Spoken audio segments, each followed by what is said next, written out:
ಇನ್ನು ಮುಂದೆ ನಿಮ್ಮ ನೆಚ್ಚಿನ ಧಾರಾವಾಹಿಗಳ ಫುಲ್ ಎಪಿಸೋಡ್ಗಳು ಸನ್ ನೆಕ್ಸ್ಟ್ ಆಪ್ನಲ್ಲಿ ಮಾತ್ರ.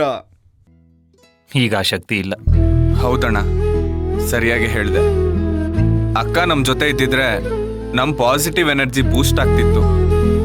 ಬರೀ ನಾವು ಮಾತ್ರ ಅಲ್ಲ, ಇಡೀ ಮನೆನೇ ಅಕ್ಕನ್ ಮಿಸ್ ಮಾಡ್ಕೋತಿದೆ.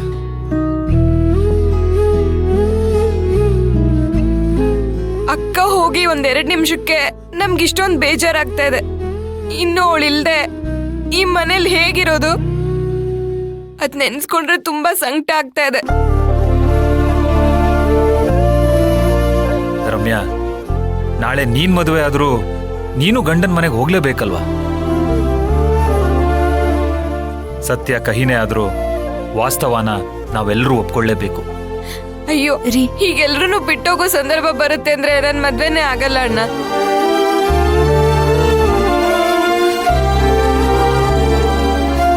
ರಮ್ಯಾ, ಇವಾಗೇನೋ ಹೀಗೆ ಹೇಳ್ತೀಯ, ಆದ್ರೆ ಸಮಯ ಬಂದ್ಮೇಲೆ ಒಂದ್ ಹೆಣ್ಣು ಮದ್ವೆ ಅನ್ನೋ ಬಂಧನಕ್ಕೊಳಗಾಗ್ಲೇಬೇಕು.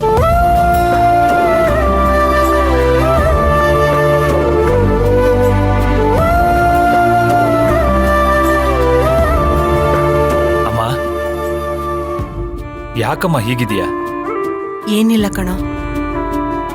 ನನಗ್ ಗೊತ್ತಮ್ಮ, ನೀನ್ ರಾಧಿಕಾನ ತುಂಬಾ ಮಿಸ್ ಮಾಡ್ಕೋತಿದ್ಯಾ.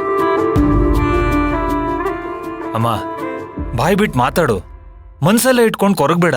ನಾನ್ ಯಾಕೋ ಕೊರಗ್ಬೇಕು?